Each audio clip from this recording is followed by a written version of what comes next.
Fala galera do CPC, e aí, tudo tranquilo? Tudo ok? Professor Franklin Rinaldo, professor de Física. É isso aí, o ano de 2020 está acabando, graças a Deus. Hoje já acabou praticamente, né?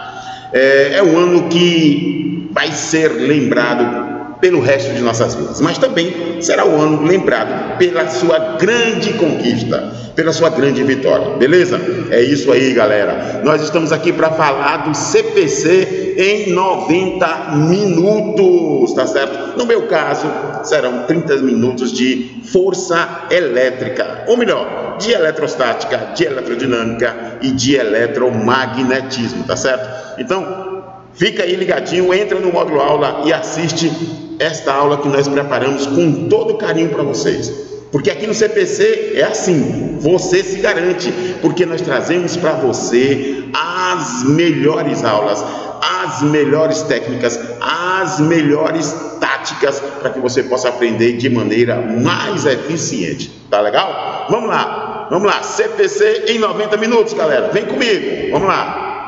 Primeiro vamos falar de eletrostática, tá? Bom, a eletrostática inicia com o quê? Você tem o processo de eletrização. Quais os processos de eletrização que você conhece? Atrito, contato e indução.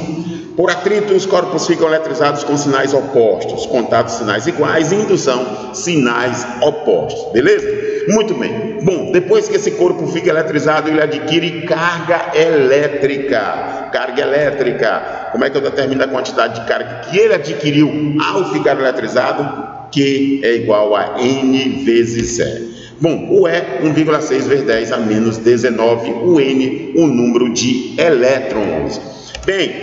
Bom, depois que esse corpo fica eletrizado, você tem a força elétrica, tá? Como determinar a força elétrica de dois corpos que estão eletrizados?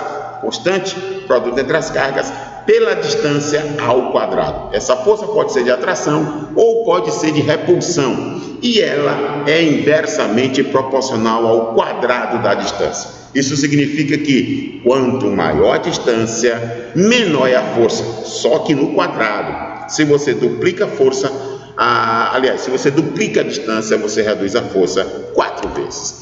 Bom, esse corpo eletrizado gera ao seu redor um campo elétrico que é representado por linhas de forças, ou as linhas do campo elétrico, tá? Essas forças podem ser de atração ou de repulsão. Se você quiser determinar o sentido desta força, olhe para o sinal da carga, tá? Se a carga for positiva, a força e o campo terão os mesmos sentidos. Se a carga for negativa, a força e o campo terão sentidos contrários, tá certo? Como determinar a intensidade desse campo?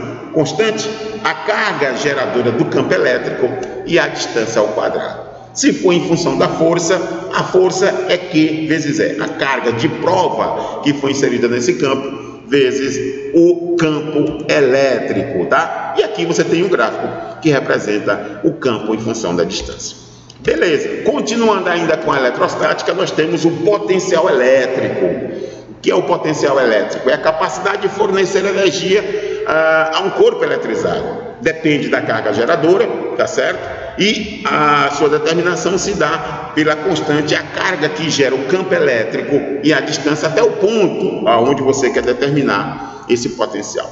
Também pode ser em função da energia. A energia adquirida pela carga que está neste campo elétrico pelo sua carga elétrica, tá? Lembra que quando uma partícula se desloca no sentido do campo, ela vai para um ponto de menor potencial. Se ela se desloca no sentido contrário, ela se desloca para um ponto de maior potencial. Beleza? Bom, potencial elétrico gerado por cargas condutoras. Olha só, se você tem uma carga com dimensão considerável, preste bem atenção e lembre muito bem disso. Em pontos internos, o campo elétrico é nulo. Dentro de um condutor eletrizado, as cargas se distribuem pelo lado de fora, e dentro desse condutor, o campo elétrico é nulo. O potencial ele é constante e depende apenas do raio deste condutor. Tanto faz ser na superfície como em pontos internos, o potencial elétrico só depende do raio. Constante, a carga e o raio, beleza? Trabalho da força elétrica, né? Bom, se você tem uma carga que está imersa em um campo elétrico, ela vai ser deslocada. Esse deslocamento é causado pela força. O trabalho realizado pela força, se for um deslocamento espontâneo, você tem um trabalho positivo. Se for um deslocamento forçado, então você tem um trabalho negativo, tá? Se o deslocamento for sobre uma mesma superfície equipotencial, lembra que superfícies são linhas no plano ou camadas, se for no espaço. Sobre uma mesma superfície, o trabalho é nulo, porque pontos de uma mesma superfície apresentam o mesmo potencial elétrico. Como determinar esse trabalho? Tem essa maneira: trabalho é Q vezes o potencial no ponto A menos o potencial no ponto B. O que é o potencial no ponto A? É o potencial em onde ela está. E o potencial no ponto B é o potencial para onde ela vai. Lembra que o trabalho não depende da trajetória. Ou pode ser Q vezes U, beleza? Bom, lembra também que U é E vezes D. Essas equações elas são muito importantes para que você possa determinar o trabalho realizado pela força elétrica, tá? Bom, o trabalho não depende da trajetória, tanto faz você se deslocar por caminhos diferentes. O que importa é o potencial de onde ela está e o potencial para onde ela vai. Bom, gaiola de Faraday, pessoal. A gaiola de Faraday é a prova de que quando um corpo está eletrizado, as cargas se distribuem pela superfície externa desse condutor. E um corpo imerso em pontos internos dessa região, desse condutor que está eletrizado, não sofre influência do campo elétrico. Você está vendo aí esse GIF bacana, né? Que você tem uma bolinha que, quando é colocado dentro dessa gaiola que está eletrizada, a gaiola vai o proteger de qualquer efeito elétrico. Agora vamos entrar para a eletrodinâmica, pessoal. A eletrodinâmica é a parte da física que estuda as cargas eletrizadas em movimento. Movimento ordenado de cargas elétricas, nós já sabemos que é corrente elétrica. Corrente elétrica é o movimento ordenado de cargas elétricas no interior do condutor. Esse movimento acontece por causa da diferença de potencial. A diferença de potencial é que gera esse movimento ordenado. Como determinar a intensidade desse movimento? A intensidade desse movimento, ΔQ sobre ΔT, a quantidade de cargas pelo tempo. Então, quando você aplica uma diferença de potencial nos terminais de um condutor, nesse condutor, em pontos internos desse condutor, vai surgir um campo elétrico. Esse campo elétrico, ele surge em todos os pontos do condutor, fazendo com que forças elétricas possam provocar um movimento ordenado de cargas elétricas. E aí, nós temos a corrente elétrica, perfeito? No gráfico da corrente em função do tempo, você calcula a área desse gráfico, que você encontra a quantidade de cargas, tá? A quantidade de cargas. Bem, a área numericamente igual à quantidade de cargas. Bom, energia potencial elétrica, né? A corrente elétrica, ela participa de vários efeitos, tá? Ou ela produz vários efeitos. O principal efeito da corrente elétrica é o efeito Joule, tá? É o efeito térmico. É a capacidade da corrente elétrica provocar o aquecimento deste condutor, tá? Então, essa energia elétrica pode ser transformada em energia térmica, pode ser transformada em energia luminosa, enfim, há uma transformação de energia. Então, como determinar essa energia transformada e como determinar a rapidez com que essa energia é transformada, né? Energia, potência vezes o tempo, tá? A unidade de potência e energia, você tem que energia elétrica é kWh, que é a mesma coisa de 3,6 vezes 10 a 6 joules, e a unidade de potência elétrica é watt, que é muito comum usar o kilowatt, que é 1 vezes 10 elevado a 3 watt, ou seja, 1000 watts. Bom, mas essa corrente elétrica, ao circular pelo condutor, a ela é oferecida uma resistência elétrica, tá? Esse movimento, ele não é gratuito, ele não é de forma assim tão simplificada. A esse movimento você tem a resistência elétrica, é uma propriedade dos condutores de oferecer oposição ao movimento de cargas elétricas. O símbolo de resistência, você está vendo aí, ele pode ser utilizado como esse cilindro, né, que tem uma faixa colorida, e que a faixa colorida é um código de cores que vai te informar o valor da resistência. Pode ser também essa cobrinha, né, costumo chamar de cobrinha, ou apenas esse retângulo que é colocado aí nas questões, tá? Como determinar o valor da resistência? Você pode fazer pela primeira lei de Ohm, o R vezes I, ou pode utilizar a segunda lei de Ohm, que é o cálculo da resistência em função das dimensões do condutor. Você pode determinar a resistência em função dos parâmetros elétricos. Que parâmetros elétricos são esses, professor? A diferença de potencial ou a intensidade da corrente. Ou você pode determinar a resistência do condutor em função da natureza deste condutor. Pode ser em função do tamanho dele, tá? O seu comprimento, que seria aí o L, ou pode ser em função da sua área de secção transversal. Se o condutor é mais fino, se o condutor é mais grosso e assim por diante. E aí você tem a área do condutor. Então, para determinar a resistência em função desses parâmetros da natureza, que é a resistividade, das dimensões, que é o tamanho e a área, você tem aqui a equação. Resistência é ρ, né? Aqui é a resistividade elétrica, é a letra grega ρ, o comprimento sobre a área. Tá? Bom, como eu dizia, a corrente elétrica é capaz de transformar a energia elétrica em energia térmica. Essa capacidade nós chamamos de efeito Joule, né? Esse processo de transformação chamamos de efeito Joule.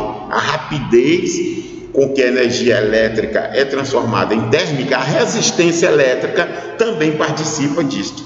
Como determinar? Bom, aqui eu fiz um quadro resumo de todas as possibilidades possíveis, tá? Como determinar a potência elétrica através do efeito Joule? Olha só como é legal aqui, ó. Pode ser U vezes I, é comum a gente utilizar a diferença de potencial representada pela letra V ou pela letra U, tá bom, pessoal? Tanto faz. Diferença de potencial, potencial elétrico, letra V ou letra U, tá? Tá certo? Muito bem, então fica V vezes I, né, que é o potencial vezes a corrente, ou R vezes I ao quadrado, tá? Ou U ao quadrado sobre R, ou V ao quadrado sobre R, né? Aqui é para você determinar a potência elétrica. Como você determinar a tensão nos terminais de um condutor, a tensão, ó, a tensão elétrica, a voltagem, R vezes I, ou pode ser potência vezes I, ou pode ser raiz quadrada da potência vezes a resistência elétrica, tá? Então, para você determinar a voltagem, tá bem aqui no meio, ó, bacana demais aqui no meio. Como determinar a resistência em ohms, pessoal? Tá aqui, ó, V sobre I ou U sobre I, U ao quadrado sobre V, né? Ou V ao quadrado sobre V, ou pode ser potência vezes I ao quadrado. Aqui é para você determinar a resistência, tá? É um Memorex, né? Um Memorex bastante bacana esse aqui, ó. Como determinar a corrente elétrica, galera? Olha só, corrente, raiz quadrada da potência sobre a resistência, ou potência sobre a voltagem, ou a voltagem sobre a resistência. Professor, como é que eu vou decorar esse tanto de fórmula? Você não decora, você aprende, porque aqui no CPC o método é para você aprender e não para você decorar. Como é o método melhor, professor? É fazendo atividades. É resolvendo questões.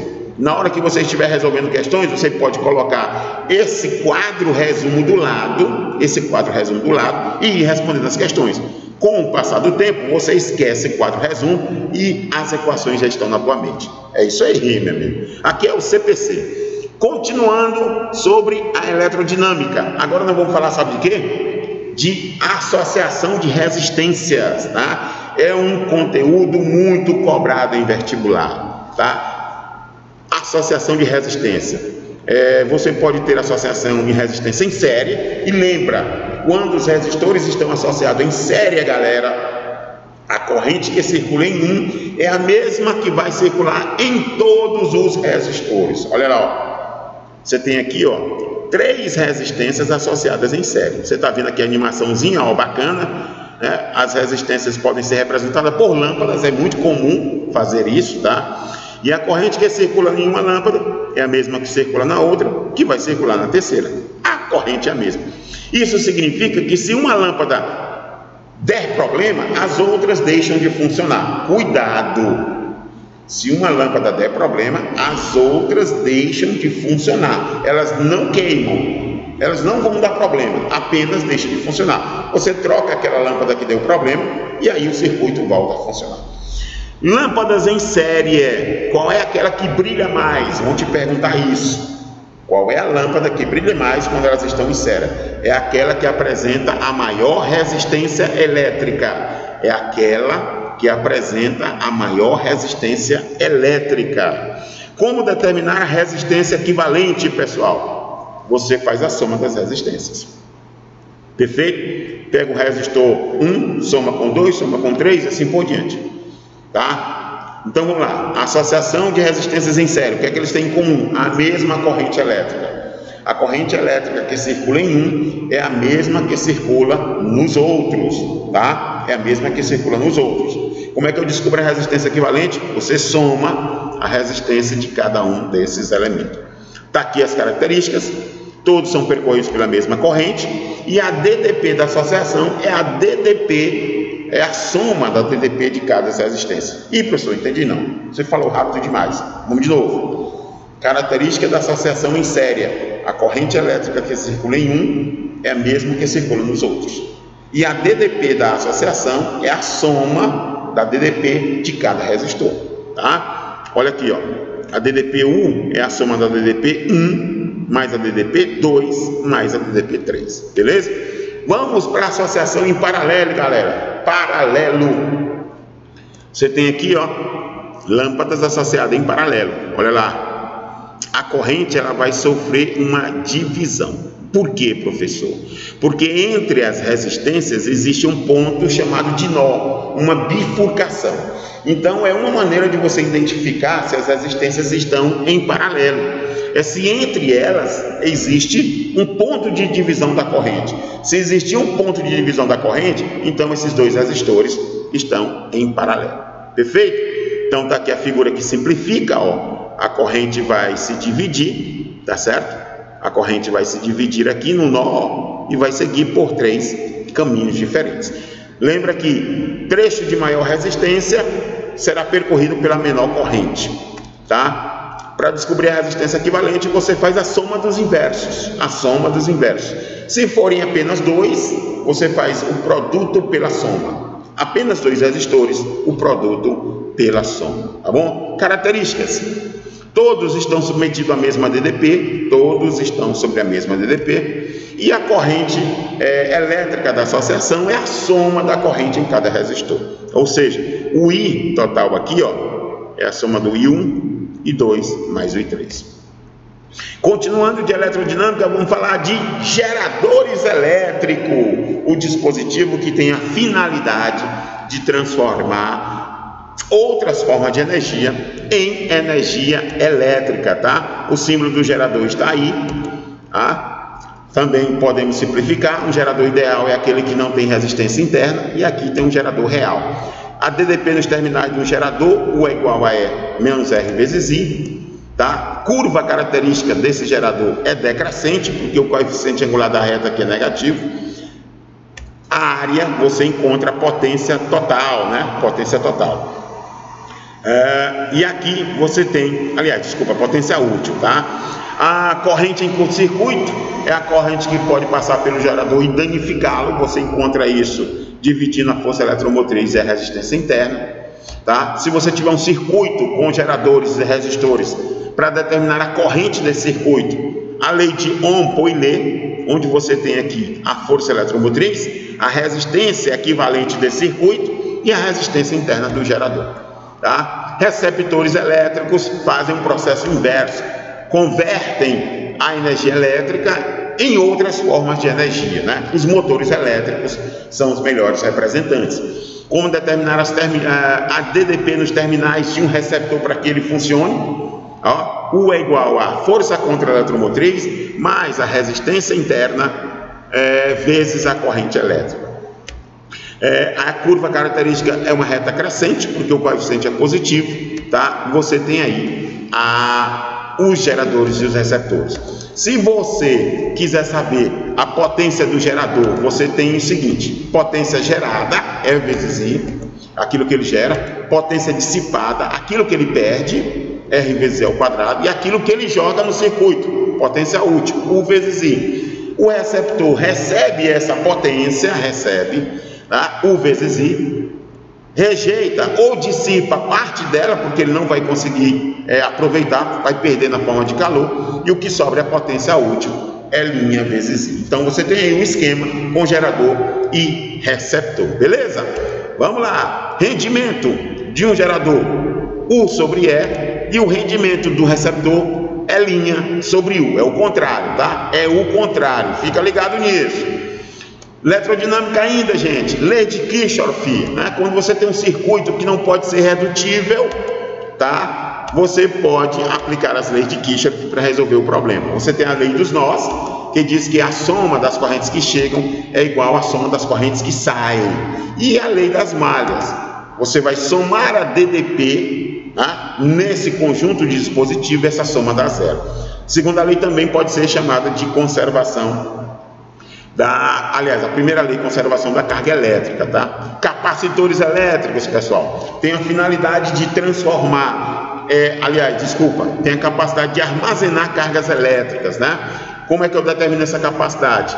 Q sobre U, tá? Q sobre U. E se você tiver um capacitor de placas paralelas, a capacidade é dada por essa expressão: a permissividade elétrica, a área e a distância entre as placas. A energia que o capacitor armazena, Q vezes U sobre 2, ou C, U ao quadrado sobre 2, ou Q ao quadrado sobre 2C, tá certo? E a nossa última parte agora é o eletromagnetismo. O eletromagnetismo também é um conteúdo muito cobrado, né?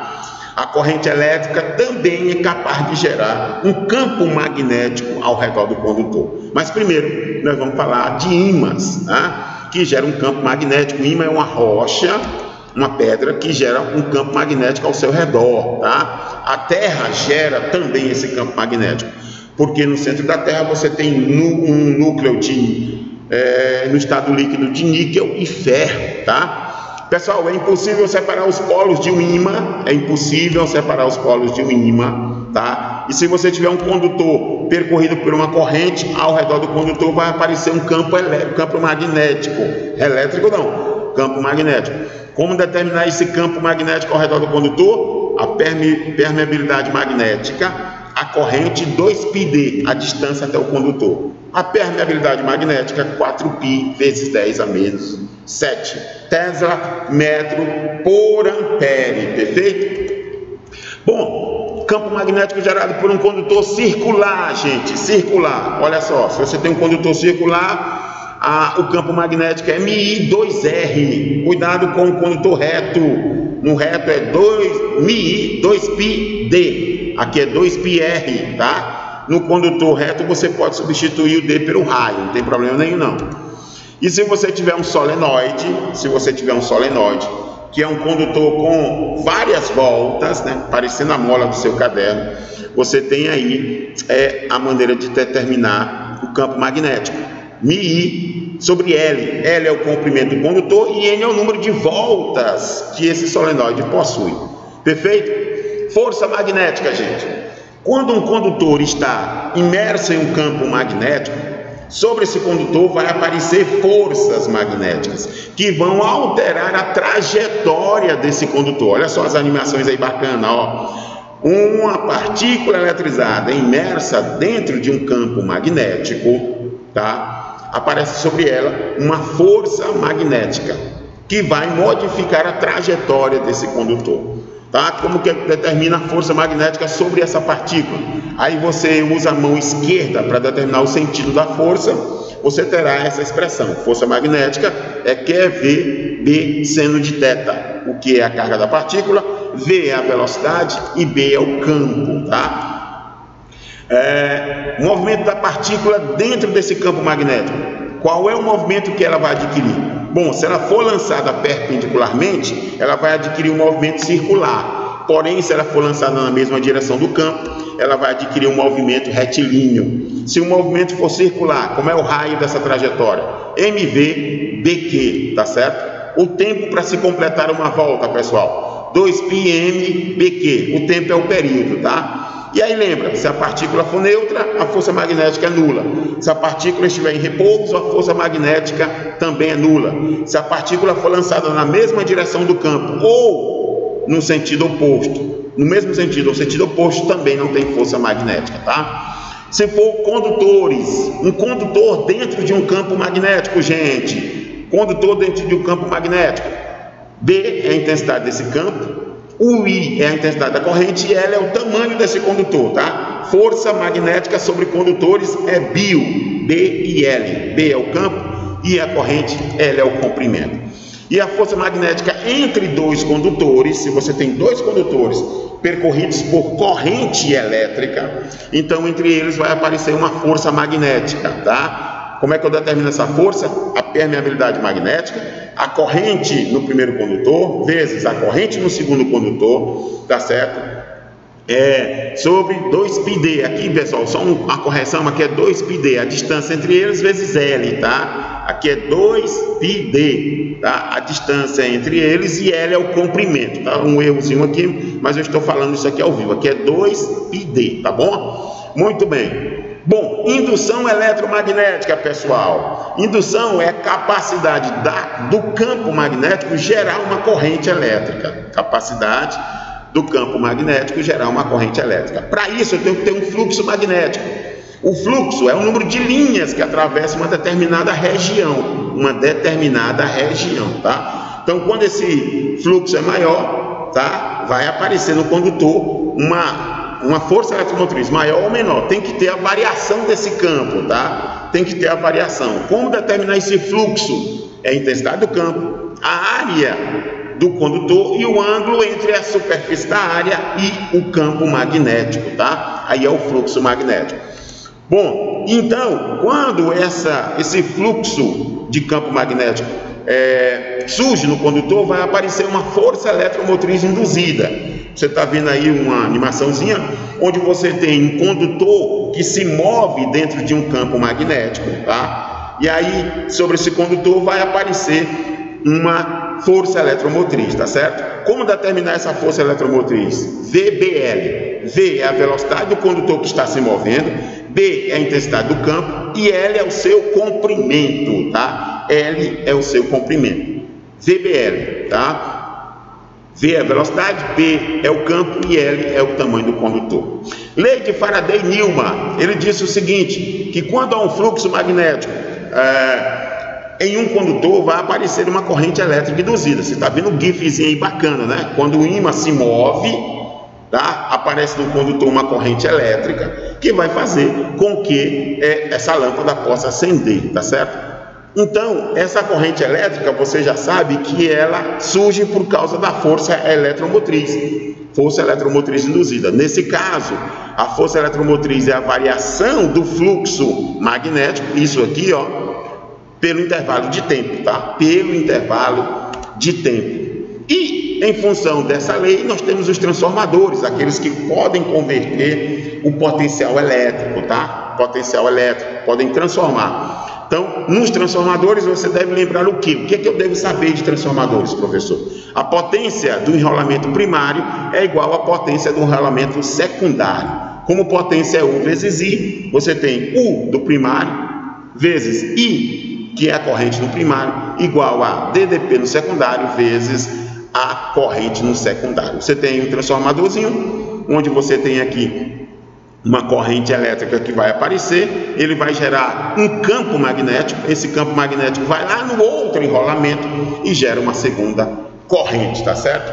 É isso aí, gente. Bom, então, transformador é aquele que vai converter a DDP, né?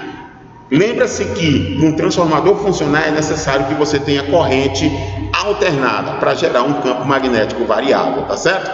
Bom, isso aí foi o eletromagnetismo. Gente, foi assim, corrido, mas Em 30 minutos, eu passei para você toda a eletricidade em apenas 30 minutos. Esse foi o meu objetivo. Então, quero desejar para você muito sucesso, força, fé, porque aqui você vai ter sempre as melhores condições para aprender, as melhores táticas, os melhores professores, o melhor planejamento, porque dessa forma você vai alcançar o seu sucesso. Sabe por quê? Porque não tem outra, meu amigo. No CPC você se garante. Sucesso, galera, e até a próxima. Valeu!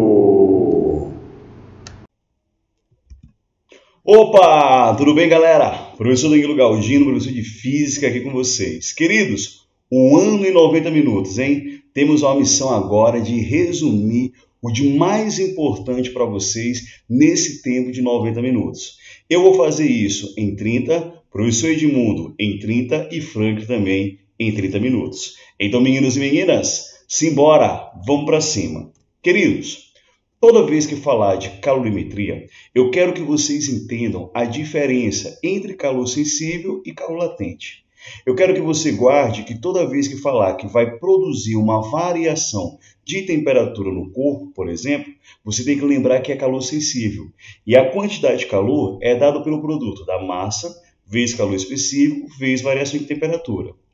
Se disser que vai produzir uma mudança de estado físico, aí agora eu quero que você entenda que vai estar se referindo ao calor latente. E a quantidade de calor você calcula através do produto da massa vezes o que? O calor latente. Não esqueçam, princípio geral das trocas de calor. Pelo princípio geral das trocas de calor, quando eu fizer a soma da quantidade de calor trocada, vai ter que ser igual a quanto? Vai ter que ser igual a zero. Não esqueçam disso. Outra coisa que você não pode esquecer, que o Enem cobra muito mesmo, é a parte que chamamos de potência térmica. O que representa, professor, essa potência térmica? Essa potência térmica ela vai estar representando a rapidez com que uma fonte fornece ou retira uma certa quantidade de energia de um corpo. Lembrando que essa potência você vai calcular através da razão entre a quantidade de calor e o tempo. Cuidado, o tempo você vai ter que colocar ele em segundo, tá? Porque a potência ele vai querer pedir em watts, que é joule por segundo. Não esqueçam, queridos, calor sensível, calor latente, princípio geral da troca de calor e nem esqueçam da potência térmica. Certeza, o Enem, uma questão sobre essa parte do conteúdo vai cair. Outra coisa que vocês não podem esquecer é a parte de transmissão de calor. Eu posso transmitir calor por 3 processos: condução, convecção e radiação. Olha bem, eu posso transmitir por 3 processos, ou é a condução, ou a convecção, ou a irradiação. Eu quero que vocês entendam que o único processo que pode acontecer no vácuo é o processo por irradiação. Porque nesse caso, a transmissão de energia térmica, ela se dá devido a ondas eletromagnéticas, denominadas no caso de raios infravermelhos. Então, o único processo que pode acontecer no vácuo é o processo de irradiação térmica. Quando falar da condução e da convecção, eu quero que vocês fiquem atentos aos detalhes. A condução térmica é um processo que acontece devido à agitação molecular. Eu não tenho deslocamento de massa. As moléculas apenas vibram e vão passando energia de uma para outra. Esse processo, ele acontece, olha bem, preferencialmente nos sólidos. Quando você falar da condução térmica, lembrar da lei de Fourier. A lei de Fourier, ela vai determinar que essa transmissão de energia, ela vai depender do material que aquele corpo é feito, vai depender das suas dimensões, da área, vai depender da espessura e também da diferença de temperatura. Lembrando que a condutibilidade térmica do material vai dizer se esse material ele é melhor condutor de calor ou não. Lembrar, se tiver maior valor para condutibilidade térmica, quer dizer que ele é um bom condutor de calor. Por exemplo, o metal. Se tiver baixo valor para condutibilidade térmica, quer dizer que ele é um mau condutor de calor. Queridos, tenham cuidado com a condutibilidade térmica, tá? Tenham cuidado com a condutibilidade térmica. Se o material tiver maior valor para condutibilidade térmica, quer dizer que esse material ele é um bom condutor de calor. Se ele tiver baixo valor para condutibilidade térmica, quer dizer que nesse caso ele é um mau condutor de calor. E a condução, ela acontece preferencialmente, olha o que eu estou dizendo, preferencialmente nos sólidos. Quando você fala da convecção, eu quero que vocês entendam que vai acontecer em fluidos em geral, líquidos e gases.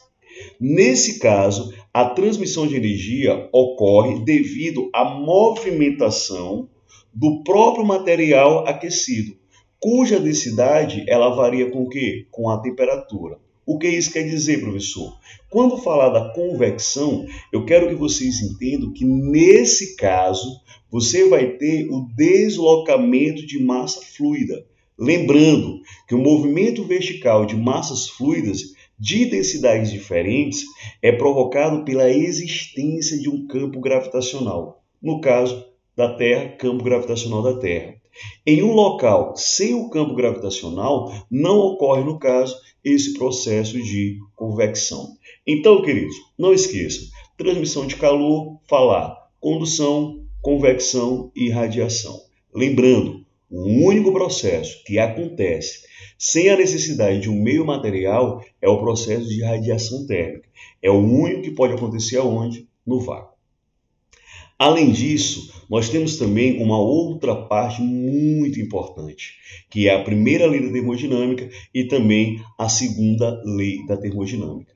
A primeira lei da termodinâmica, querido, ela também é classificada, pode ser chamada, se você quiser assim, de lei da conservação de energia, onde a variação de energia interna ela vai ser dada pela diferença entre o calor trocado e o trabalho. Presta atenção agora aos detalhes. Quando você disser que o sistema realiza trabalho, o trabalho vai ser positivo.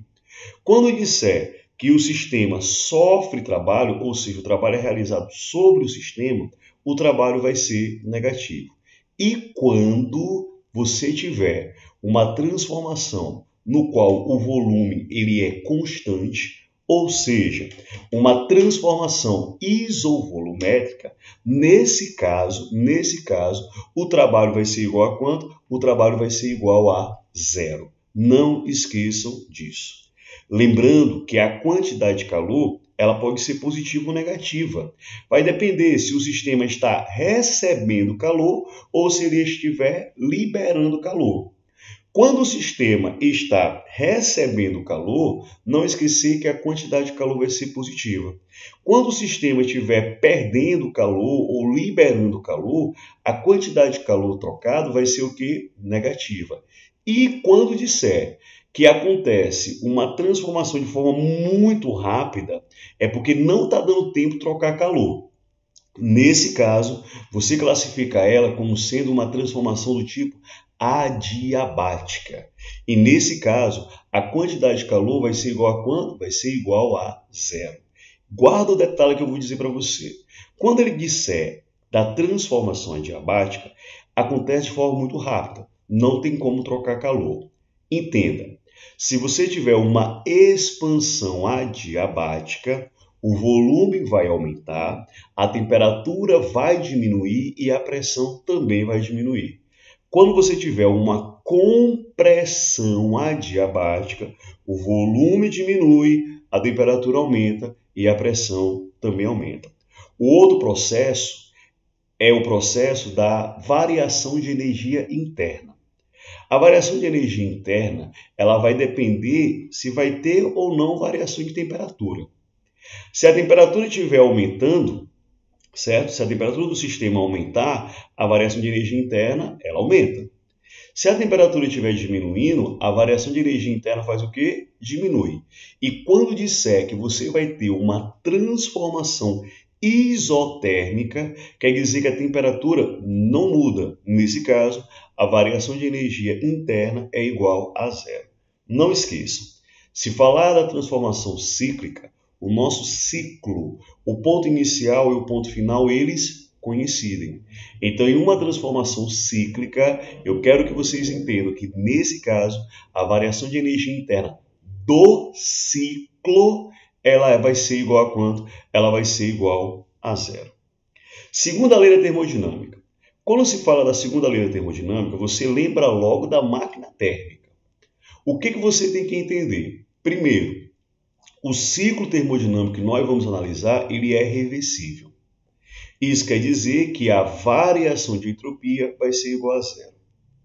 De acordo com o postulado Kelvin-Planck, ele diz que é impossível uma máquina operando em ciclo termodinâmico ter como única finalidade converter integralmente calor retirado da fonte quente em trabalho. O que isso significa, professor? É impossível que a máquina tenha rendimento de 100%. O rendimento sempre será menor do que 100%. E quando você fala da máquina térmica, existe um ciclo que é considerado um ciclo ideal, que é o famoso ciclo de Saidt-Carnot. Embora esse ciclo seja ideal, ele não te dá um rendimento de 100%. Preste atenção. Embora o ciclo seja ideal, ele não te dá rendimento de 100%. Mas ele diz o maior rendimento que aquela máquina pode chegar, operando naquelas mesmas temperaturas.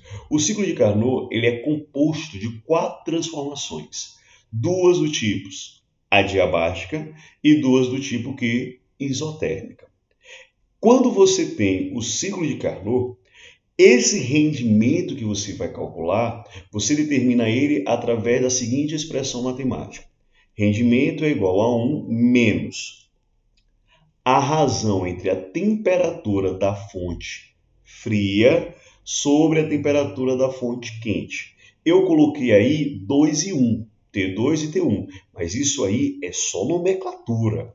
Você tem que entender que o rendimento é igual a 1 menos a razão entre entre temperatura da fonte fria e temperatura da fonte quente.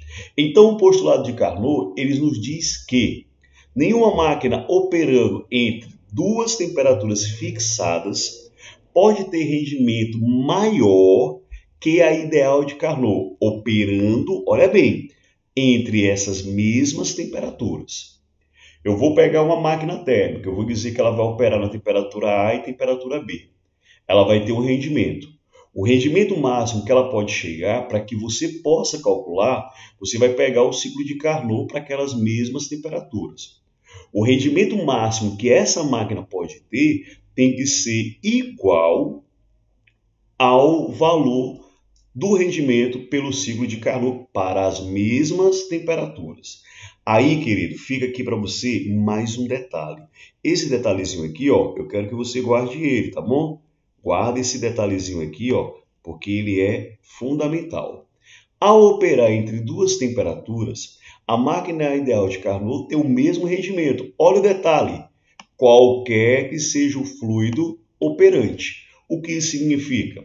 Se eu mudar o fluido operante, mas manter a mesma temperatura, o rendimento não muda. O rendimento continua tendo o mesmo valor. Então, queridos, essa parte eu quero que tu guarde ela, tá? Porque eu tenho certeza que aqui, no mínimo, uma questão você tem na prova do Enem. Beleza? Então, vamos lá. Continuando, né? Queridos, quando você entra naquela parte de óptica, você vai estudar a luz, eu quero que você sempre faça um paralelo entre espelhos esféricos e lentes esféricas. Lembrar que quando você estiver falando do espelho esférico, côncavo e convexo. Quando você estiver falando da lente esférica, convergente e divergente. Quando você for classificar a imagem, eu quero que você perceba o seguinte. Quando você tiver o espelho côncavo, a imagem formada, você vai perceber que as características dessa imagem, se vai ser real, virtual, vai estar também relacionado à característica que você tem lá na lente convergente. Porque na lente convergente, ele fornece imagem real e virtual. No espelho côncavo, você tem imagem real e virtual. Para que você possa dizer se vai ser real ou virtual, levando em conta a distância que o objeto está para o espelho ou que o objeto está para a lente, eu quero que você coloque se a distância do objeto para o espelho ou para a lente for maior do que a distância focal, quer dizer que aquela imagem que você vai ter é uma imagem real. Isso mesmo, ela vai ser uma imagem real. Não esqueçam, se falar que a imagem está projetada na tela, ou em um anteparo, como você queira, essa imagem tem que ser real. Apenas imagem real pode ser o quê? Projetada. Então não esquece, espelho côncavo, lente convergente. Se a distância do objeto para o espelho ou para a lente for maior do que a distância focal, quer dizer que a imagem é o quê? Real. Agora, se essa distância for menor do que a distância focal, aí a imagem vai ser virtual. Só que tem um detalhe. A imagem virtual no espelho côncavo e a imagem virtual no espelho convexo, no espelho côncavo e na lente convergente, tá? Espelho côncavo e na lente convergente, essa imagem ela é maior do que o objeto. Lembra da lupa? Você percebe que na lupa a imagem que você vai ter do objeto, ela fica o quê? Ampliada. Que lente é aquela? É uma lente convergente. Lembra do espelho de maquiagem? O que ele faz com o rosto? Ele não amplia. Aquele espelho em questão é o espelho que é o espelho côncavo.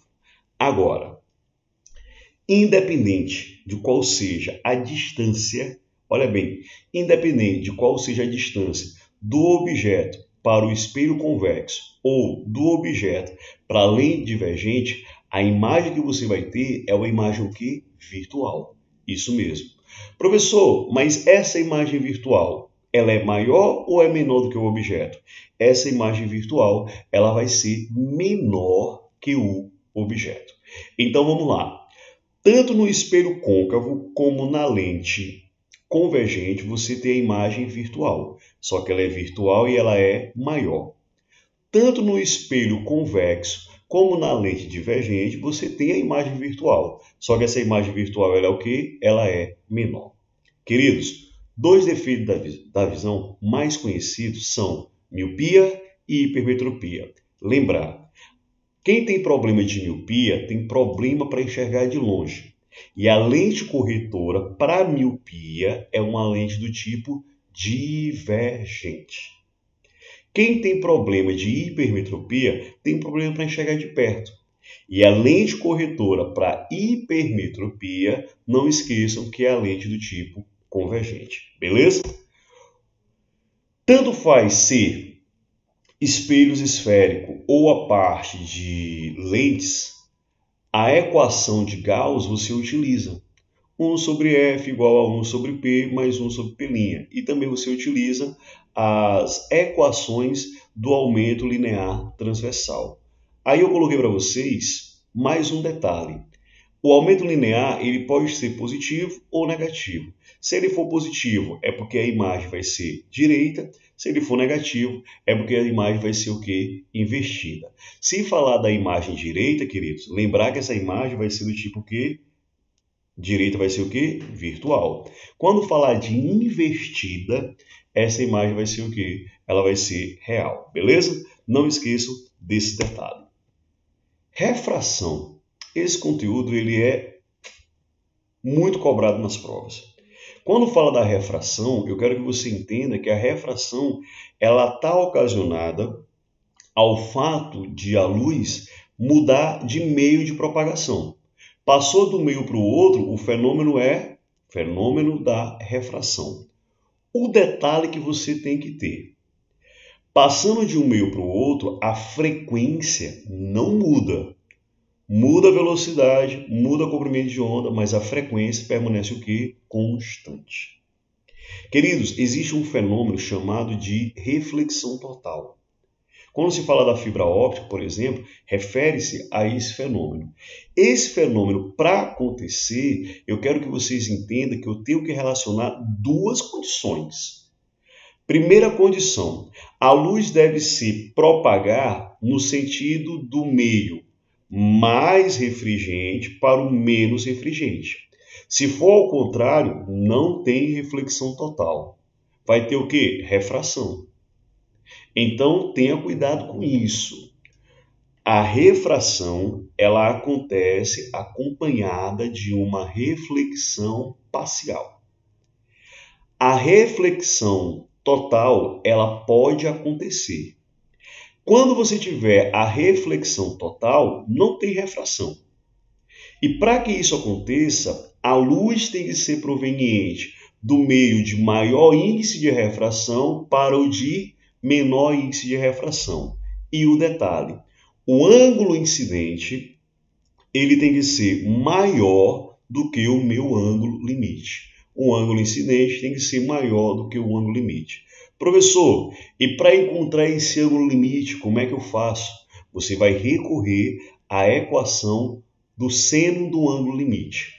Seno do ângulo limite é dado pela razão, né? Entre o índice de refração menor sobre o índice de refração maior. Então, isso aí, querido aluno, você tem que guardar, tá? Porque é muito provável mesmo cair na tua prova. E não esqueçam do fenômeno da dispersão da luz. Eu tenho uma luz policromática, por exemplo, a luz branca, e ela vai incidir em um prisma, certo? E ali vai acontecer o quê? A decomposição. Eu vou perceber que a partir daquela luz branca, eu vou ter agora as 7 cores, que são as 7 cores do nosso arco-íris. Vermelha, alaranjada, amarela, verde, azul, anil e violeta. Então, a dispersão luminosa é a decomposição da luz policromática ao sofrer o quê? Refração. Na dispersão da luz solar, a componente que sofre maior desvio, aí eu quero que você agora preste atenção. A que sofre maior desvio é aquela que tem maior frequência. Qual é a luz que tem maior frequência? É a violeta. Então, é ela que vai sofrer o maior desvio. Quem é que sofre menor desvio? Aquela que tem menor frequência, que nesse caso é a luz o quê? É a luz vermelha. Então, a dispersão luminosa, ela é a decomposição de uma luz policromática, por exemplo, a luz branca, ao sofrer o fenômeno da refração. Quando disser da dispersão da luz solar, formação do arco-íris, por exemplo, a componente que vai sofrer o maior desvio é a violeta. E ela possui o quê? A maior frequência. E aquela que vai sofrer o menor desvio é a vermelha. Ela possui menor frequência. Tenham cuidado com esses detalhes, beleza? Queridos, quando se fala de ondulatória, guarda fenômenos ondulatórios. Fenômenos ondulatórios é certíssimo que vocês encontrarão na prova. É um conteúdo muito, mas muito frequente. Temos a reflexão, temos a refração, temos a difração, polarização, interferência. Então, todos esses fenômenos, eu preciso que vocês depois peguem com calma para dar uma olhadinha no conceito, porque com certeza será cobrado na prova do Enem. Por exemplo, a reflexão. A reflexão é um fenômeno que acontece quando a onda incide sobre um obstáculo e retorna ao mesmo meio de propagação. Não muda o meio, bate e volta. Nesse caso, as características da onda, elas não mudam. Não vai mudar a velocidade, não vai mudar comprimento de onda, não vai mudar a frequência, não vai mudar nada. Esse fenômeno de reflexão, você pode perceber, por exemplo, que ele acontece tanto com a onda mecânica, né, como também acontece com a onda do tipo eletromagnética. Podemos falar da reflexão, falar do eco, por exemplo, em um fenômeno chamado de ecolocalização, utilizado por golfinhos, por morcegos, para perceber a existência de um obstáculo ou perceber a presença de uma presa. Lembrando que esse fenômeno de ecolocalização, ele também vai estar relacionado a um outro fenômeno que nós vamos falar ainda, que é o efeito Doppler. Mas a reflexão acontece quando? Quando a luz bate em um determinado obstáculo e retorna ao meio de propagação. Não muda velocidade, não muda comprimento de onda, nem muda frequência. Agora, falou de refração, tu já sabe, passou de um meio para o outro. Passando de um meio para o outro, você tem um fenômeno de quê? O fenômeno da refração. O fenômeno da refração, querido, ele vai acontecer quando você tiver a passagem da onda de um meio para o outro, tá bom? Quando tiver a passagem da onda de um meio para o outro. E sempre que você tiver essa passagem da onda de um meio para o outro, eu quero que vocês entendam que você vai ter mudança na velocidade, tá bom? Mudança na velocidade, tá? Mudança na velocidade, mudança no comprimento de onda, porém a frequência vai ser o quê? Ela vai ser constante. Não esqueçam disso. A frequência não muda. A frequência, ela vai ser o quê? Ela vai ser constante. Se a frequência vai ser constante, eu posso ter uma expressão matemática que relacione as velocidades e os comprimentos de onda. A razão entre as velocidades do meio 1 sobre o meio 2 tem que ser igual à razão entre os comprimentos de onda dessa onda no meio 1 e também no meio 2. Não esqueçam disso. Queridos, um outro fenômeno que você não pode esquecer é o fenômeno chamado de ressonância. A ressonância ocorre quando uma onda atinge um corpo e faz com que esse corpo vibre em uma determinada frequência natural. Quando falar que vai vibrar em uma determinada frequência, ele vai estar se referindo ao fenômeno de ressonância. O que eu quero que vocês guardem? Que nesse caso, o corpo ou o sistema físico, ele passa a vibrar com amplitudes cada vez maiores. E o que pode acontecer, professor? Como existe um limite de elasticidade nesse corpo, se ela for ultrapassada, ele vai fazer o quê? Ele vai entrar em colapso e vai acabar o quê? Quebrando. Lembrando que a ressonância você percebe no dia a dia. Por exemplo, eu quero ouvir a minha rádio preferida. Entro no carro e quero ouvir a minha rádio preferida. Eu vou sintonizar em uma determinada frequência. Então, ali vai acontecer o quê? O fenômeno de ressonância. Então, quando você disser que quer chegar em uma determinada frequência, eu quero que você guarde isso, tá? Você vai estar se referindo a um fenômeno específico chamado de ressonância.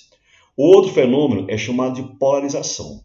Polarização da onda significa filtrar a onda. Detalhe, esse fenômeno é um fenômeno exclusivo da onda transversal. O que isso quer dizer? Que não acontece com a onda longitudinal. A luz pode sofrer polarização? Pode, porque a luz é uma onda transversal. O som pode sofrer polarização? Não, porque o som ele é uma onda longitudinal. Então, a polarização é um fenômeno exclusivo da onda transversal. Acontece com a luz, mas não acontece com o som. Beleza? Outro fenômeno que você tem que lembrar é a difração, que é a capacidade que a onda tem de fazer o quê? De contornar um determinado obstáculo. Então, se falar da difração, não esqueça, é o fenômeno que ocorre com as ondas quando elas passam por um orifício ou contornam um obstáculo, cuja dimensão é da mesma ordem de grandeza que o comprimento de onda. Lembrando, a difração ela é mais acentuada quanto maior for o comprimento de onda. No dia a dia, você consegue perceber a difração do som, mas você não consegue perceber ali a difração da luz. Por que tu consegue perceber a difração do som? Duas pessoas conversando na esquina, mesmo que você não esteja vendo, você consegue ouvi-las. Isso está relacionado ao fato de o comprimento de onda do som ser maior do que o comprimento de onda de quê? Da luz. Não esqueçam, quanto maior o comprimento de onda, mais acentuado vai ser o fenômeno da difração. E, para a gente finalizar, lembrar das qualidades fisiológicas do som, né? altura, intensidade e timbre. Lembrar que a altura do som está relacionada à frequência, lembrar que a intensidade está relacionada à amplitude e o timbre, que é a tua característica, está relacionado à forma da onda. E o outro efeito que nós conhecemos é o famoso efeito Doppler, que nada mais é do que uma variação da frequência ouvida por um observador em virtude do movimento relativo entre a fonte e o ouvinte. Então imaginemos um paredão de som. Ele aproximando de você ou ele se afastando, você vai perceber uma variação de frequência. Essa variação de frequência, devido a esse movimento relativo entre a fonte e o observador, é caracterizado como efeito Doppler. Então, meus amados, beijo para todos. Com certeza vai dar tudo certo. Nosso plano é o plano A da aprovação. Beijos, fiquem com Deus e até a próxima. Valeu, galera. Tchau!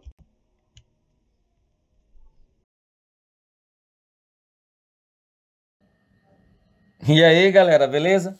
Professor Edmundo, vamos para nossa revisão final, tá bom? Vamos para nossa revisãozinha. Você vai lembrar dessa aula na hora da prova. Eu tenho certeza que você vai se dar bem. Você vai gabaritar o Enem, tá bom? Então vamos lá. A gente começa a física, pessoal, falando da mecânica, né? E a mecânica estuda movimento, né? Do início ao final é movimento, tá bom? Aí lembra que a gente estuda três movimentos básicos no início da mecânica. O movimento retilíneo uniforme, que é um movimento que tem velocidade constante, tá certo? Não existe aceleração. Aí, se você perceber que a questão se trata de um movimento retilíneo uniforme, já sabe. Ou usa velocidade média, ΔS por ΔT, ou usa a função da posição no movimento uniforme. Se for um movimento uniformemente variado, ou seja, um movimento em que existe aceleração, em que a velocidade varia, ok? Você usa as equações do movimento. Você usa a fórmula geral da posição, ou a função da velocidade, ou a equação de Torricelli, tá bom? É sempre bom também lembrar da segunda lei de Newton. Força resultante é massa vezes a aceleração, ok? Bem, no movimento circular uniforme, aí tem que ter cuidado. Além da velocidade linear, que é dada em metros por segundo, tem a velocidade escalar, que é a variação do ângulo pela variação do tempo, tá bom? Lembra de considerar uma volta completa. Quando você considera uma volta completa, a variação do espaço é 2πr, a variação do ângulo é 2π radiano e o ΔT é o próprio período, tá bom? Aí você vai chegar aí nessas 4 definições embaixo, que a velocidade angular é 2π sobre o período, ou que a velocidade angular é 2π vezes a frequência, tá bom? Não esquece que a velocidade linear também pode ser 2π vezes o raio dividido pelo período, ou a velocidade angular vezes o raio, certo? São basicamente esses 3 movimentos que a gente pode considerar. Eu colocaria mais um, que é o MHS, tá bom? Mas o Enem não costuma muito colocar MHS nas suas provas. Considera, né? Se concentra pelo menos do pêndulo, né? O que é um pêndulo? Pêndulo é um corpo que se põe a oscilar, preso por um fio, tá bom? Lembrar que esse movimento ele é periódico, tá bom? E tem sempre uma força de restauração, né? Uma força que puxa o corpo de volta para a posição de equilíbrio, tá ok? Lembra de que o período, que é o tempo para dar uma oscilação completa, é 2π vezes a raiz de L sobre G, ok? L é o comprimento do fio, G é a aceleração da gravidade, ok? Beleza. Outro exemplo do MHS é o sistema massa-mola, ok? Que é um corpo preso a uma mola, aí você deforma a mola, puxa a mola um pouquinho, aí depois solta, né? Quando você solta aí direitinho, o corpo começa a fazer movimentos de ida e volta. E o que interessa saber, né, no sistema massa-mola é o tempo que esse bloco leva para ir e voltar. É 2π vezes a raiz de m sobre k. Então a gente completa aí os 4 movimentos que você deve se preocupar, né? Movimento retilíneo uniforme, movimento uniformemente variado, movimento circular e movimento harmônico simples, considerando sempre, né, no MHS O pêndulo simples e o massa-mola, ok? Beleza. Galera, outra coisa importante na mecânica é você estudar as leis. Eu fiz aqui um apanhado de leis para vocês, né? As leis da mecânica. E a gente pode estudar a física 1 toda só olhando para as leis, né? A primeira lei, lei da inércia. O que diz a lei da inércia? A primeira lei de Newton, né? Ela diz o seguinte: se um corpo está em movimento, ele tende a permanecer em movimento. Se um corpo está em repouso, ele tende a ficar em repouso, tá bom? A não ser que uma força haja sobre ele.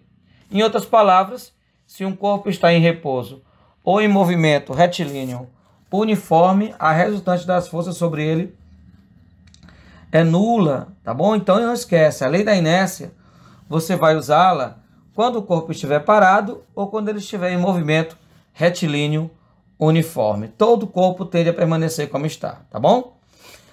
A segunda lei é o princípio fundamental, né? É a segunda lei que a gente deve estudar. Princípio fundamental da dinâmica, que diz o quê? Diz que a aceleração de um corpo varia diretamente com a força, né? Quanto maior a força, maior a aceleração que ele vai sofrer, tá bom? E que a aceleração varia inversamente com a massa. Se a massa vai aumentando, olha aí, a aceleração é o vetorzinho de azul. Então, se você vai aumentando a massa, a aceleração vai ficando cada vez menor. Então, em outras palavras, a aceleração varia diretamente com a força resultante, né? E varia inversamente com a massa, ok? Isto é, a força resultante é massa vezes aceleração. Tudo bem? Beleza. A terceira lei que eu queria falar com vocês, vocês já devem saber qual é, né? Deve lembrar aí qual é, que é a terceira lei, que é a lei da ação e reação. Toda ação provoca uma reação. Se um corpo A exerce uma força no B, o B exerce uma força no A, de mesma intensidade, de mesma direção e sentidos opostos, ok? Não esquece que a ação e a reação não se equilibram porque agem em corpos diferentes, tá bom? Beleza, as 3 leis de Newton. Tem mais uma lei de Newton, né, que é a lei da gravitação universal. O que diz a lei? Não, calma. Vamos logo para as leis de Kepler. Primeira lei de Kepler, lei das órbitas. Diz o que essa lei? O nome já é bem sugestivo, né? Fala da trajetória dos planetas ao redor do Sol, tá? Então o que a lei diz? Que os planetas giram ao redor do Sol, descrevendo elipse. Opa, não é um círculo, não é uma circunferência, é uma elipse, ok? É uma elipse com o Sol em um dos focos. O que quer dizer essa lei, professor? Essa lei significa dizer que o planeta ora se aproxima do Sol, ora se afasta. Ora se aproxima, ora se afasta, ok? O ponto mais próximo da trajetória é o periélio, o ponto mais distante é o afélio. Muito bem. Né? Os planetas giram ao redor do Sol, descrevendo trajetórias elípticas com o Sol em um dos focos da elipse. Muito bem. Aí a gente chega na segunda lei de Kepler, que é a lei das áreas. Essa lei é bem interessante, né? Ela diz o seguinte, ó. O raio vetor, o que é o raio vetor, gente? É um segmento imaginário que liga o centro do Sol ao planeta. Esse raio vetor, ele vai varrer áreas iguais em tempos iguais. E o que significa essa lei? Gente, essa lei significa o seguinte, que quando o planeta se aproxima do Sol, quando ele se aproxima do Sol, ele aumenta a velocidade dele. E quando ele se afasta do Sol, ele diminui a velocidade. Ou seja, a velocidade do planeta ao redor do Sol é variável. Não esquece. A primeira lei diz que a distância é variável. A segunda lei diz que a velocidade é variável. Quanto mais próximo do Sol, mais rápido. Quanto mais distante, mais devagar. Beleza? Muito bem. Essa é a segunda lei de Kepler, também chamada de lei das áreas. Vamos para a terceira lei de Kepler. A terceira lei de Kepler é a lei dos períodos, né? Professor, o que significa essa lei dos períodos?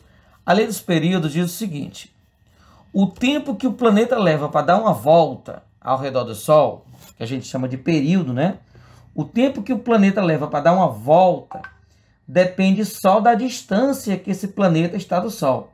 Claro que é uma distância média, né? Então, quanto mais distante o planeta estiver, maior o tempo para dar uma volta. Para vocês terem uma ideia, enquanto o Mercúrio dá uma volta em 3 meses, né, uma volta ao redor do Sol, em 3 meses, a Terra leva 12 meses para dar uma volta, né? Então é isso que diz a segunda lei de Kepler, né? Quanto mais distante um planeta estiver do Sol, maior é o tempo para dar uma volta ao seu redor. Isso, ou seja, não depende da massa do planeta, não depende de quaisquer outra informação, só da distância que o planeta estiver do centro do Sol, ok? Muito bem. Então nós já vimos aí as 3 primeiras leis, as leis de Newton, as leis de Kepler e agora, né? E agora a lei da gravitação. O que vai dizer essa lei, né? Essa lei vai dizer o seguinte, também de Newton, né? Lei da gravitação universal de Newton. Ele diz que massa atrai massa, matéria atrai matéria, com uma força que varia diretamente com o produto das massas e inversamente com o quadrado da distância. Gente, quando eu falo assim, a força gravitacional varia diretamente com o produto das massas, significa dizer que se você dobrar uma massa, a força também dobra, tá bom? Se você dobrar as 2 massas, a força quadruplica. E a força varia inversamente com o quadrado da distância. Então, se você aumentar a distância, a força diminui. Tá? Mas ela diminui com o quadrado da distância. Cuidado, se você dobrar a distância, a força cai 4 vezes. Se você triplica a distância, a força cai 9 vezes. Aí, gente, cuidado que essa constante G, ela vale muito pouco. Ela é da ordem de 10 a menos 12, 10 a menos 10, né? Então ela torna essa força insignificante, a não ser que um dos corpos tenha massa gigantesca. Então, normalmente, quando a gente fala de força gravitacional, um dos corpos tem que ter massa gigantesca, pelo menos um, né? Então é uma força que só tem sentido quando a gente fala de planeta, de estrela, de asteroides, né? de satélites naturais. Então é uma força de atração, né, entre corpos de massa gigantesca, tá bom? É claro que essa força existe também com corpos de massas pequenas. Só que quando a massa é muito pequena, essa força vai ficar muito pequena, praticamente desprezível, tá bom? Então essa é a 7ª lei, né? A lei da gravitação. Vamos para a 8ª lei da mecânica, né? Que é o princípio da conservação da energia mecânica. Pessoal, essa é a lei, o princípio da conservação. Essa é a lei mais importante da natureza, gente. É a lei que mais explica fenômenos naturais. Tá bom? Se alguém perguntar por que essa lei é a lei mais importante da natureza, é porque ela é a que mais explica fenômenos naturais. Tá bom? Não esquece. Aí eu coloquei aí um corpo descendo aí uma montanhazinha aí, né? O que diz essa lei? Essa lei diz o seguinte: num sistema onde não tem forças dissipativas, a energia mecânica se conserva. Observe essa esfera em cima da trajetória aí. Se ela está em repouso, ela só tem energia potencial gravitacional, né?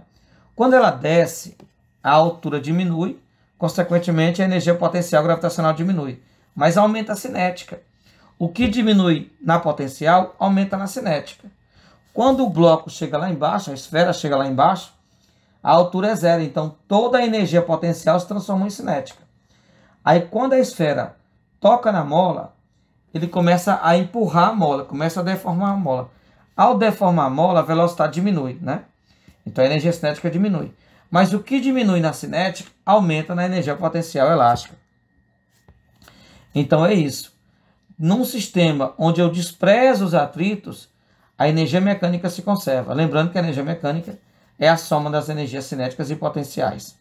Essa é a nossa 8ª lei, né? A lei da conservação da energia mecânica. Vamos para a nossa 9ª lei.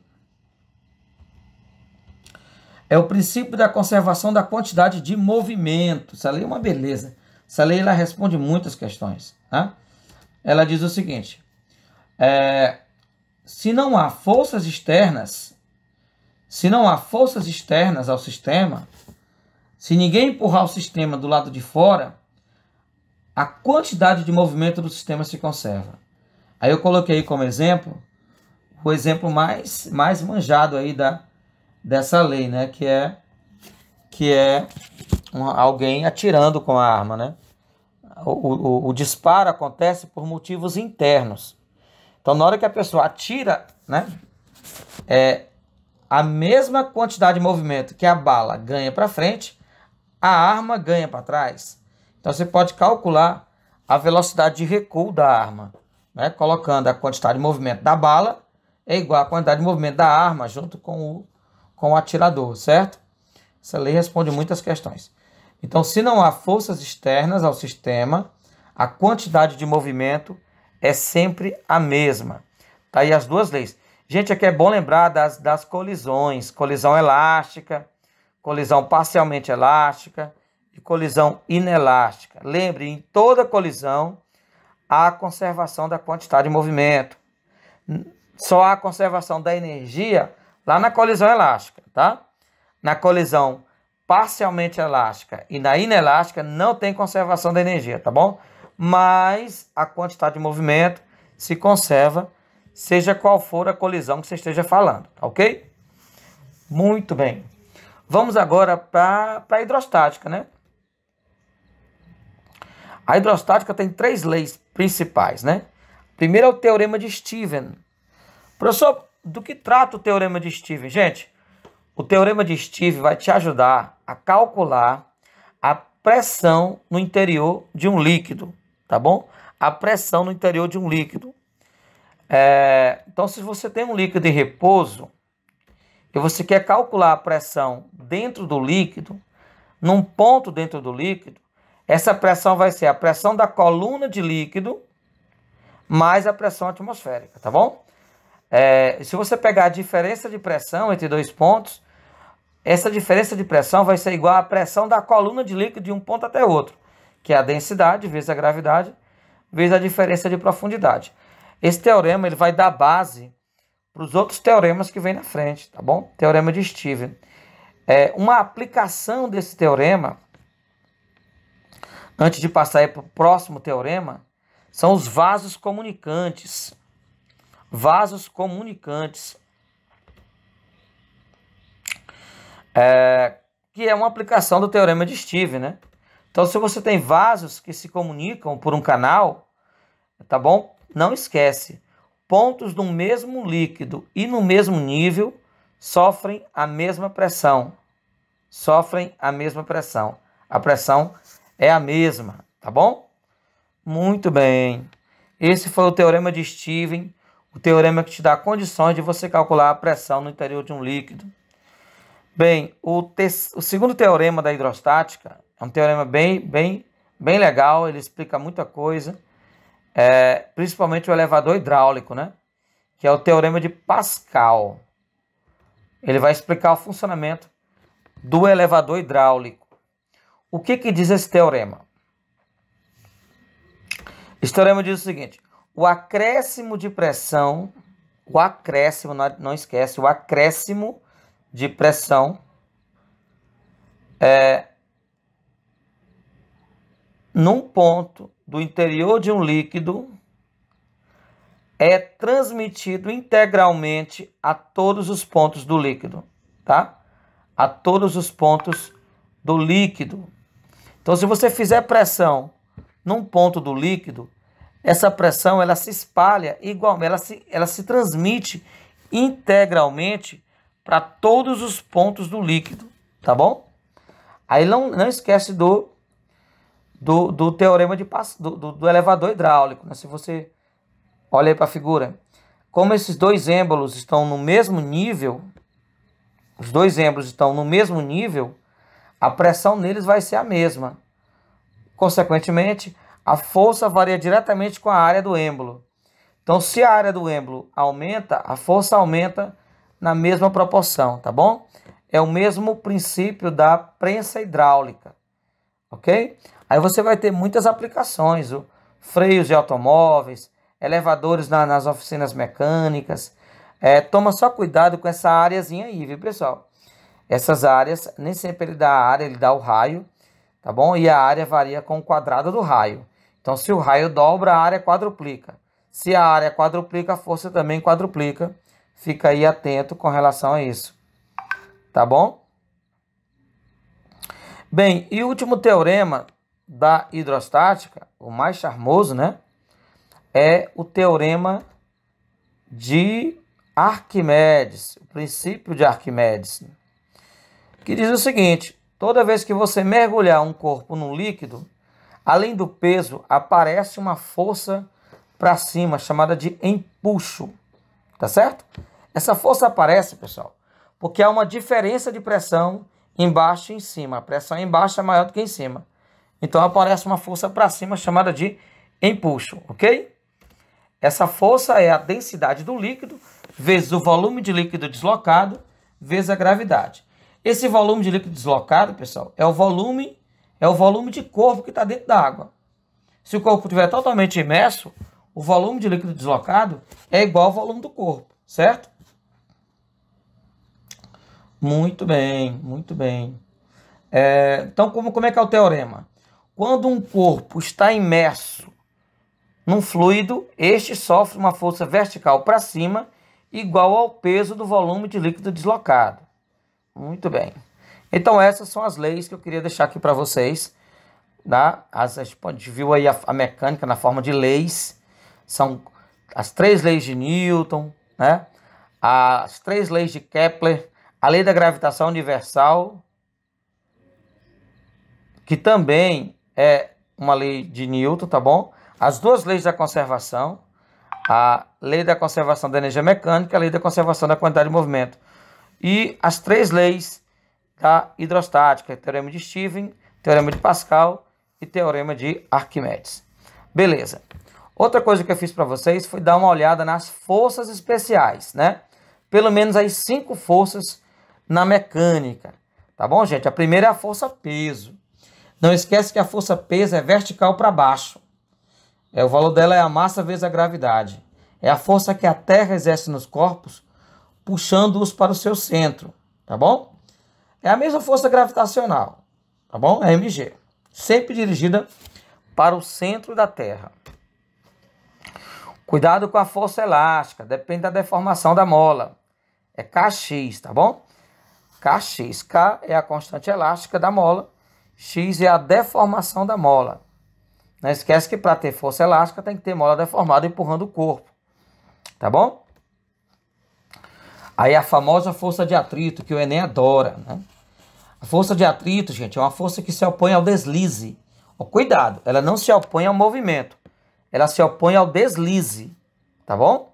É μ vezes a normal. Esse μ é um coeficiente de atrito que vai sintetizar as informações físicas das superfícies em contato.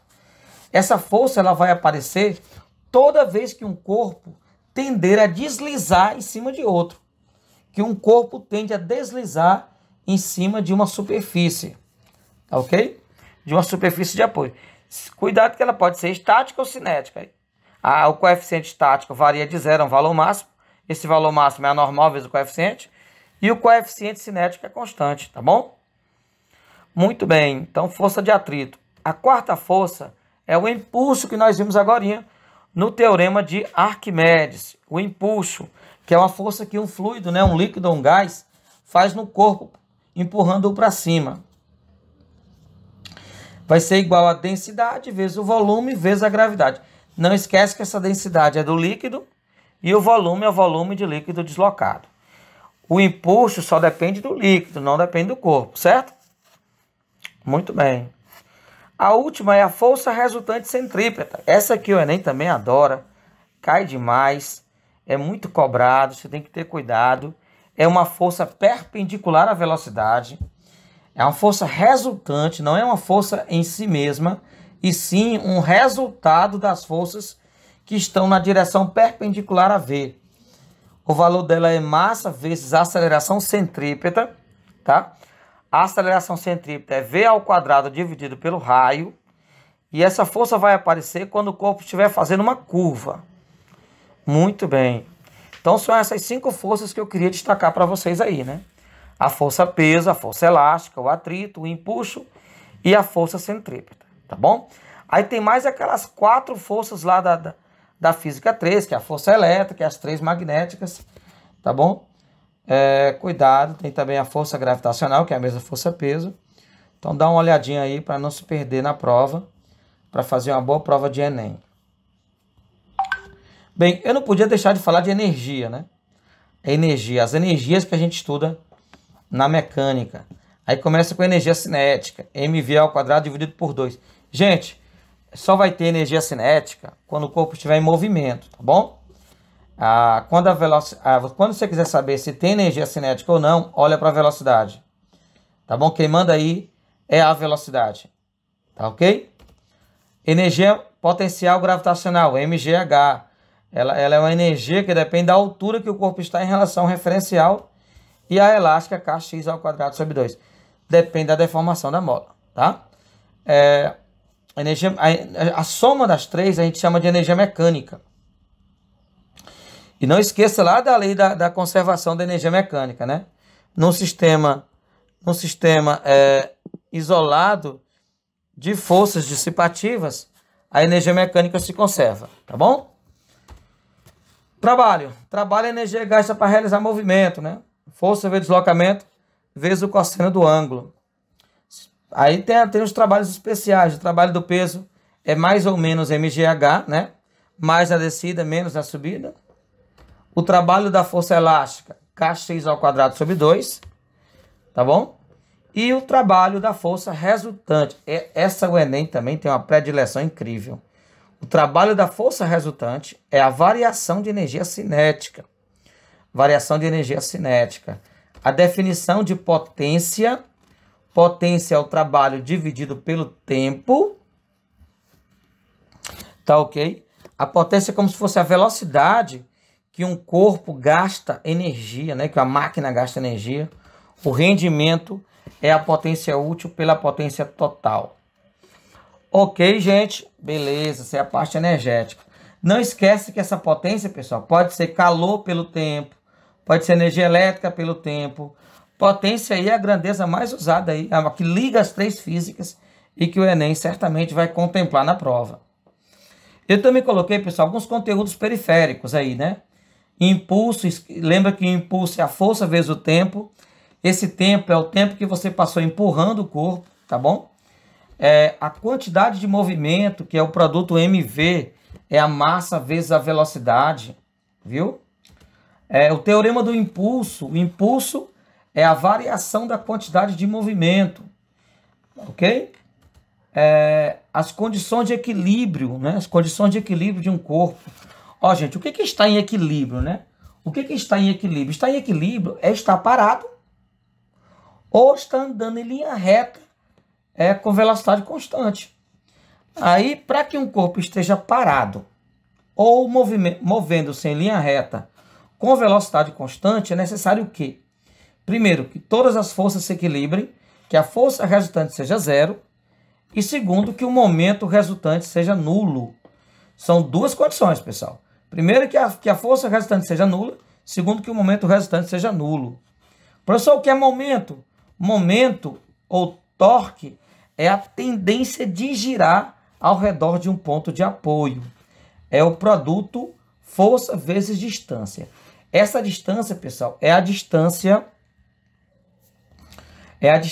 do ponto de apoio à direção da força. Do ponto de apoio à direção da força.